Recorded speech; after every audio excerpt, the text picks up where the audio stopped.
I find it kind of confusing and, sad that Americans are so gripped by propaganda they don't understand that their own propaganda is anti-democratic, you know? There's so many sound bites and thought-terminating ideas that are pushed constantly, and so much false history that's pushed to the point where people are basically pigeonholed into one position in action, if anything, either inaction or endorsement of the system. So it doesn't make any sense. And and supposedly America is based around freedom and all of these things and democracy.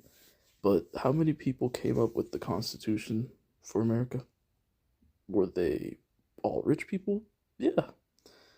And it's better than a king deciding everything, but again, it's a lofty ideal peddled by a bunch of rich people. Liberty, life, the pursuit of happiness are not available for most Americans.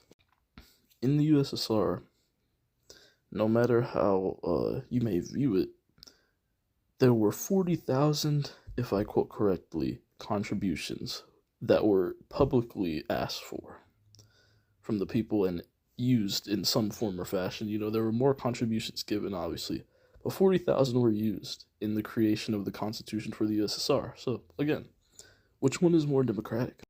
This country has consistently silenced dissent, consistently discriminated against certain groups of people, and consistently not given a fuck about the poor in any fashion. Is that democratic? Our votes don't count as much as somebody who can lobby for money. Is that democratic? Doesn't make any sense. And in China, they're taking at least a little bit of a step in the right direction in that there's heavier regulations for businesses and stuff like that, for unfair practices, but still having a class at all that can rule above and own more than one other class just by virtue of them basically just rigging things it's not democratic. It's disgusting. And the things that we are limited on voting for, it kind of reflects that. So I want democracy, but I also want it in the workplace. I want democracy. I also want everybody to be represented actually how it needs to be.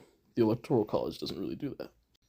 We have been fooled into having very low expectations and also not understanding some very essential things when it comes to autonomy and self-determination in many domains, not just in some symbolic political domain.